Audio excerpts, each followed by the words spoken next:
My name is Maria, and I'm a 30-year-old housewife. As my husband Jack works hard, I decided to support him from home, and we have been married for 5 years now. We don't have children, but we are living happy life together. One day, while I was doing housework, I suddenly received a WhatsApp message from Jack. I wonder what he wants to say and see one short sentence. I love you so much. When we were dating or early in our marriage for about 6 months, he used to express his love for me. But after 5 years, this has disappeared. Therefore, I'm more surprised than happy to receive such a message. My husband sometimes expresses affection, and he's kind to me when he's in a good mood. But recently, it has been rare. To add, right now he's at work. I wonder whether something that would cause him to act unusual has happened. But I think, well, if he's in a good mood, that's fine. And I replied, thanks, me too. Jack usually only sends about 2 responses a day, but now I see that his response is very quick. I'm so happy you feel the same way, Natalie. I'm not letting you go tonight, is what he was written. What? Natalie? Who's Natalie? I'm Maria. Unable to understand, I freeze for a while, unable to reply. I receive another message shortly after this. I want to spend the rest of my life with you, Natalie. It's a miracle that you're in my life. My wife doesn't even work and she stays at home as if it's her right. I should never have gotten married. You're the one who comforts me and you're such a hard worker. You're nothing like my wife. Okay, so this isn't supposed to be addressed to me. You're cheating on me, I see. For some reason, I'm much calmer than I would have expected. I think I need to start gathering evidence.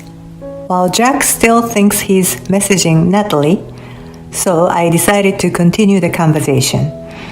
As he has allowed me to be a housewife, I have to admit there are some times when I know I can't bite back at Jack.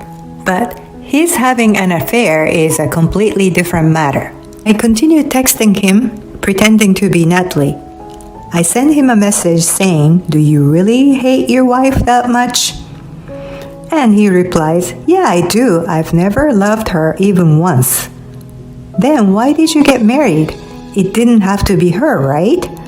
For the money. She's crazy rich. Is she? Yup.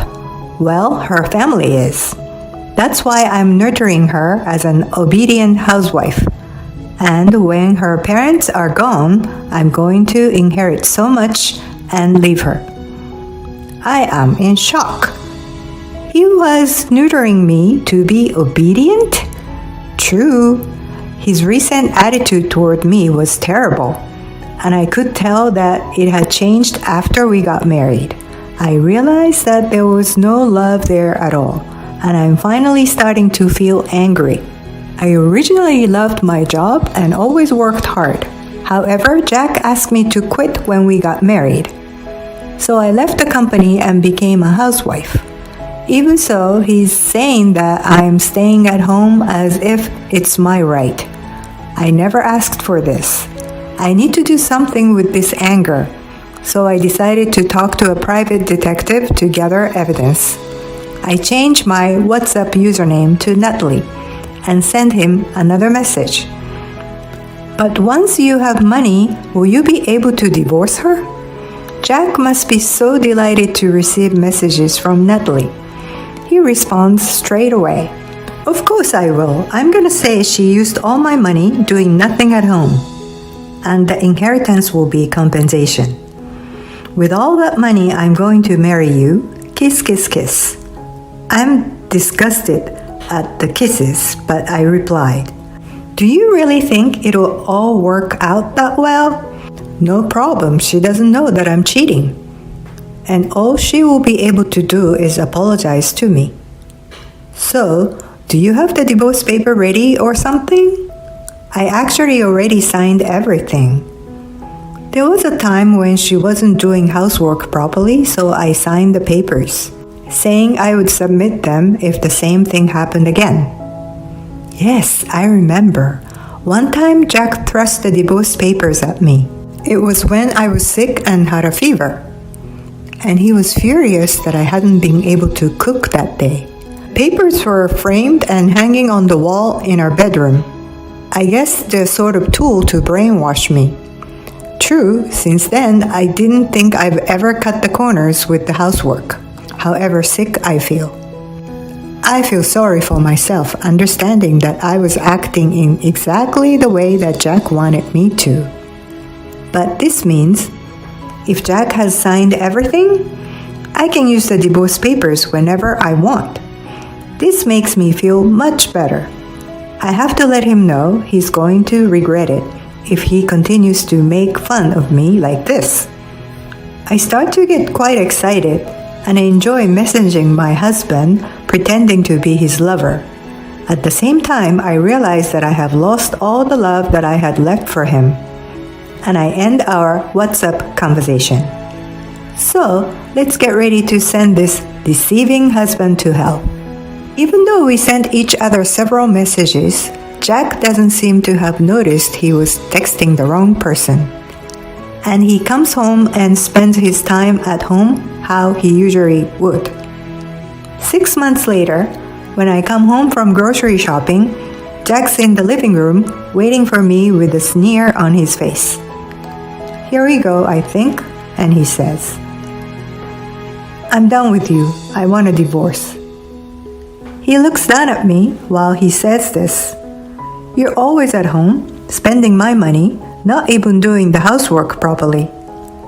I have no words and just say, "Yeah," as if I don't care what he has to say.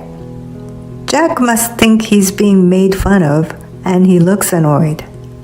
I've been patient all this time, but I wanted you to say you'd go out to work if you cannot even do the chores properly.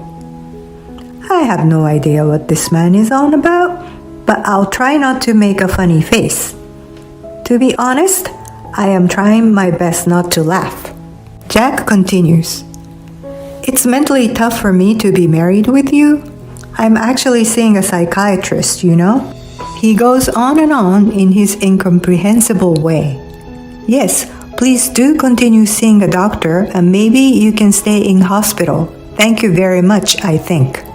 Wait a moment, my parents are still alive and healthy though. Does he want to get divorced more than the money? I care so little about my husband that I'm calm enough to have those thoughts in my mind. You'd probably have better life away from me anyway. I guess he just wants to say I'm the one to be blamed for this divorce. You weren't working at all since we got married, so all our money is mine, you understand. It seems he has said everything that he had wanted to say, so I slowly began to talk. Okay, I understand, a divorce. But I actually have something to tell you. I won't listen even if you say you don't want a divorce, you know? I'm inheriting $3 million. My parents say they want to leave this amount to me while they are alive. Jack must be in complete shock that he stares at me silent with his mouth hanging open. $3 million to you? That's part of my property too, right? Of course not. They're leaving it for me personally. We can't, of course, use the money together if we continue our marriage, but you have nothing to do with it if you are getting a divorce. Such a shame, isn't it? Then Jack replies with, "Okay, no divorce then." To be honest, I just mentioned divorce to make sure you understood the stakes. He must be crazy. It's so obvious that he only cares about the money. If he's going to change his attitude the moment that I mention $3 million, he's just so stupid. "Oh, did you? Thanks so much." "No problem. But I'm afraid we're already divorced," I say. And Jack is so shocked that he says, "Huh?" in a funny voice.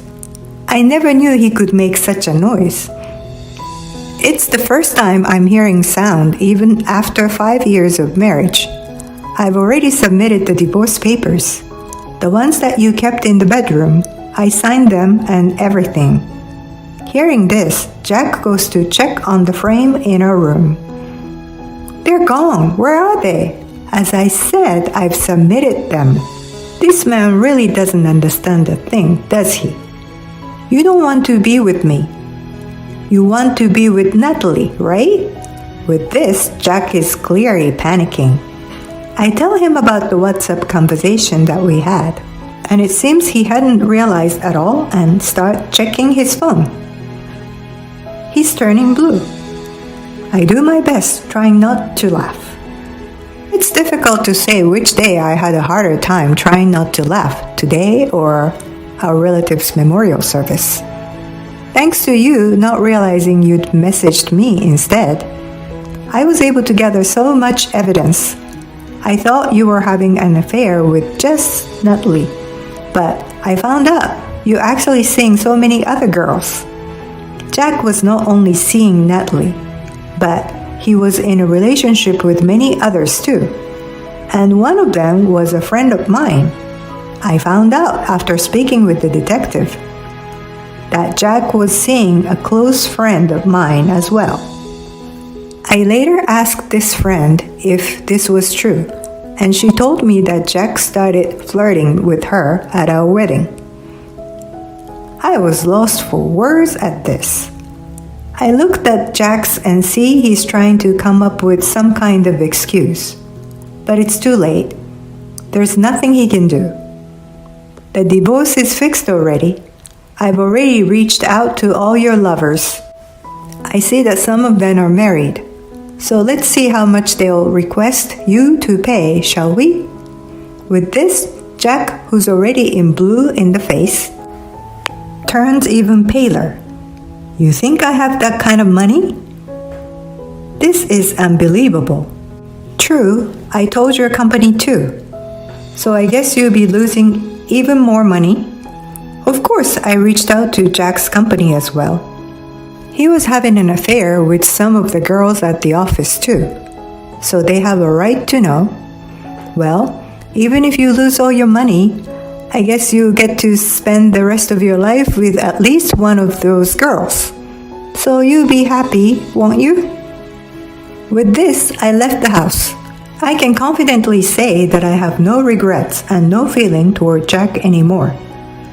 Later, I found out that Jack is fired. Some of his lovers were married, as I said, and he is having to pay their husbands a compensation too.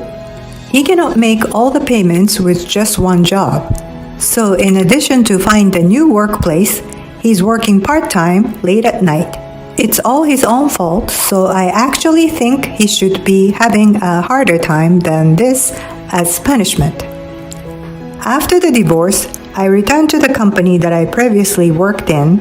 I am loving my job and working as hard as ever. However, I haven't worked in 5 years, so I think myself as a beginner, and I'm hoping to learn from my colleagues. 5 years with my ex-husband made me realize that marriage is not everything. So I hope to be able to tell the right man apart if there is a next time. But for now, I'm putting my all into my work.